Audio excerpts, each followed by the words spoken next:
आज की कहानी में हम उन सबसे आसान और सबसे असरदार तरीकों के बारे में बात करेंगे जिनसे आप अपने घर पर रहकर बिना किसी दवा के अपना पेट साफ बड़ी आसानी से कर सकते हैं। तो वीडियो में अंत तक ज़रूर बने रहिएगा। तो चलिए कहानी को शुरू करते हैं।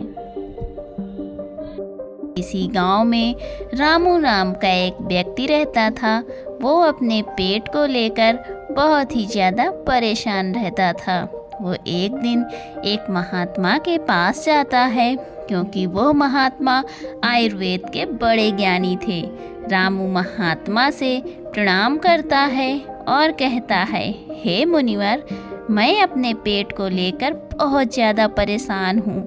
मेरे पेट में दिन प्रतिदिन समस्याएं उत्पन्न होती जा रही हैं। मेरा अच्छे से पेट साफ नहीं हो पाता है। मेरे पेट में बहुत ज़्यादा जलन और दर्द होने लगता है। इसके अलावा मुझे मल त्याग करने में भी बहुत ज़्यादा दिक्कत होती है। अगर मैं संक्षेप में कहूँ तो मेरे पेट की पाचन क्रिया समय से पहले ही मेरा साथ छोड़ रही है। हे मुनिवर, कृपया आप मुझे कोई ऐसा समाधान बताइए जिससे मैं अपना पेट आसानी से साफ कर सकूं और पेट की इन सभी समस्याओं से हमेशा हमेशा के लिए निजात पा सकूं।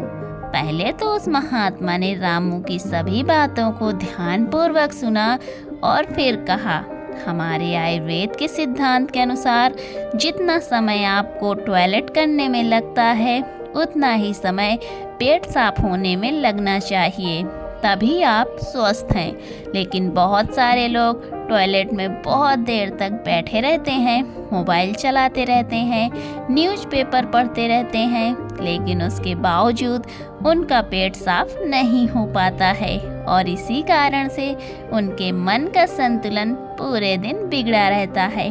बेचैनी, घबराहट, किसी काम में मन न लगना, ये सब ठीक से पेट साफ ना होने की वजह से ही होता है। जब भी आप अपनी किसी भी बीमारी का इलाज आयुर्वेदिक पद्धति के अनुसार करवाते हैं तो सबसे पहले आपके पेट की सफाई की जाती है।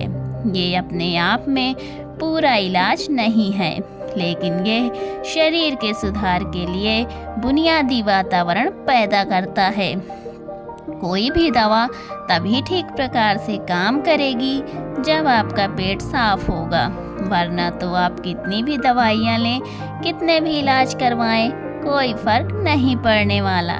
शरीर हमें संकेत भेजता रहता है कि हमारा पेट साहब ठीक से साफ नहीं हो पा रहा है, जैसे कि पसीने में से दुर्गंध, मुंह में से दुर्गंध। अगर दुर्गंध आ रही है तो हमें समझ जाना चाहिए कि हमारा पेट ठीक से साफ नहीं हो पा रहा है। हमें इसका हल ढूंढना होगा। ठीक से नींद ना आना, मानसिक समस्याएं, ये सारी चीज़ें पेट साफ ना होने के कारण ही पैदा होती हैं। फिर रामू ने कहा कि महात्मन, हमें अपना पेट साफ कैसे करना है? महात्मा ने कहा, आज मैं आपको पेट साफ करने के लिए कुछ प्रभावी आयुर्वेदिक जड़ी बूटियाँ और कुछ तरीकों के बारे में बताऊंगा। ये जड़ी बूटियाँ आपको कब्ज से भी छुटकारा दिलाने में मदद करेंगी। महात्मा की इन्हीं बातों को सुनकर रामू बहुत ज़्यादा उत्साहित हो जाता है और कहता है, महात्मन, कृपया मुझे उन सभी तरीकों के बारे में बताइए जिनसे मैं अपना पेट हमेशा के लिए स्वस्थ और साफ रख सकूं। पेट साफ करने के आयुर्वेदिक तरीके। पहला तरीका। इसके बाद महात्मा पहला तरीका बताते हुए कहते हैं, सबसे पहले हमें ये समझना चाहिए कि आज के समय में हमारी दिनचर्या और हमारा खान पान पूरी तरह से बदल चुका है और उसी बदलाव की वजह से हमारे शरीर में नाना प्रकार की बीमारियां पैदा होती हैं और हमारा पेट भी ठीक से साफ नहीं हो पाता है। उदाहरण के लिए, आज के समय में ज़्यादातर लोग फ्रिज का पानी पीते हैं जो कि बहुत ठंडा होता है और जितना ठंडा पानी आप पिएंगे आपके पेट में जमा गंदगी उतनी ही सख्त होती जाएगी और इसी कारण से कब्ज जैसी बीमारियां पैदा होती हैं। अगर पानी को गर्म करके गुनगुना करके पिया जाए तो पेट की गंदगी बड़े आसानी से बाहर आ पाएगी। सुबह उठते ही 2 ग्लास गुनगुना पानी करके आराम से घूंट घूंट करके पिएं। कुछ लोगों को लग रहा होगा कि घूंट घूंट करके पानी पीने में तो बहुत समय लगेगा, लेकिन अगर यहाँ पर समय नहीं लगाएंगे तो टॉयलेट में समय लगेगा। ये सबसे आसान और घरेलू नुस्खा है जो सब लोग अपना सकते हैं। बस संयम और नियम की ज़रूरत होती है। देखिए, ठीक तरह से पानी पीना आपकी बहुत सारी बीमारियों को ख़त्म कर सकता है। जितना हो सके दिन में ज़्यादा से ज़्यादा पानी पिएं, लेकिन याद रहे ठंडा पानी पीने की बजाय गर्म करके गुनगुना पानी पिएं। आजकल बाज़ार में ऐसी बोतलें भी आती हैं जिनमें आप जैसा पानी डालेंगे वैसा ही रहेगा, तो आप ऐसी बोतल ले सकते हैं और पानी गर्म करके गुनगुना करके उस बोतल में डाल सकते हैं। और जब भी आपको ज़रूरत महसूस हो आप दिन में उस पानी को पी सकते हैं। लेकिन पानी के संबंध में एक बात ज़रूर याद रखना कि खाना खाते ही पानी नहीं पीना है। इससे आपकी पाचन क्रिया बाधित होती है। हमारे पेट में जठराग्नि होती है, वो खाने को पचाने का काम करती है, और जब हम खाना खाने के बाद झट से पानी पी लेते हैं तो जठराग्नि शांत हो जाती है और हमारा खाना ठीक से पच नहीं पाता है। इसलिए खाने के तकरीबन आधे से पौने घंटे तक पानी ना पिएं। ये भी पता होना चाहिए कि पानी को किस तरह से पिएं। एक तो खड़े होकर पानी ना पिएं। खड़े होकर पानी पीने से घुटनों में, जोड़ों में दर्द की समस्या पैदा होती है। पानी को बैठकर घूंट घूंट करके पिएं, वहीं पानी सबसे ज़्यादा लाभकारी होता है। दूसरा तरीका।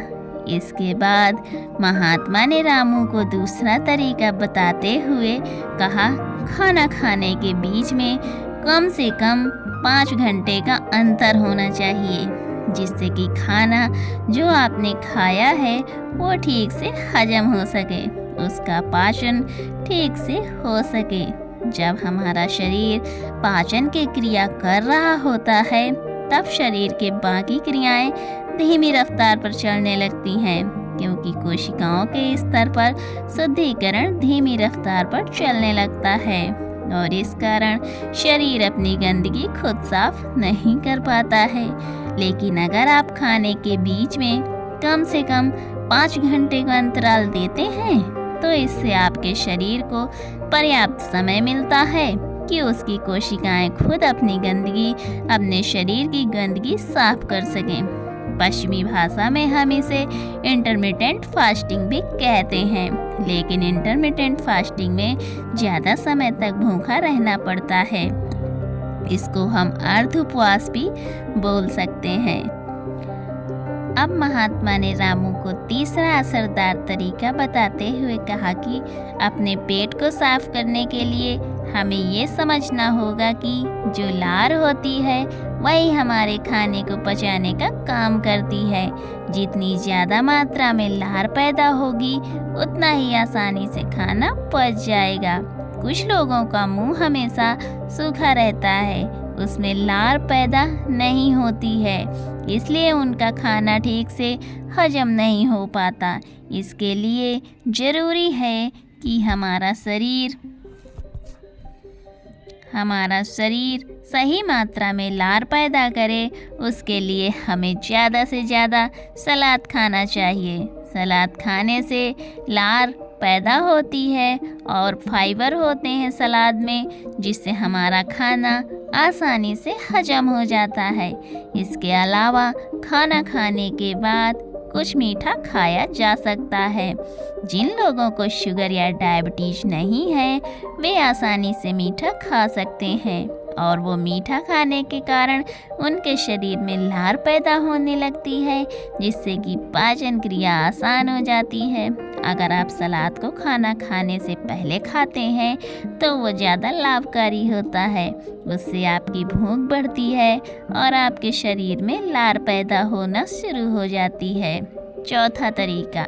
इसके बाद महात्मा ने रामू को चौथा तरीका बताया और कहा, अपनी आहार नली को साफ रखने के बारे में उस रामू को बताया। उसको हम कैसे साफ रख सकते हैं? देखिए, आहार नली में से ही खाना हमारे पेट में जाता है।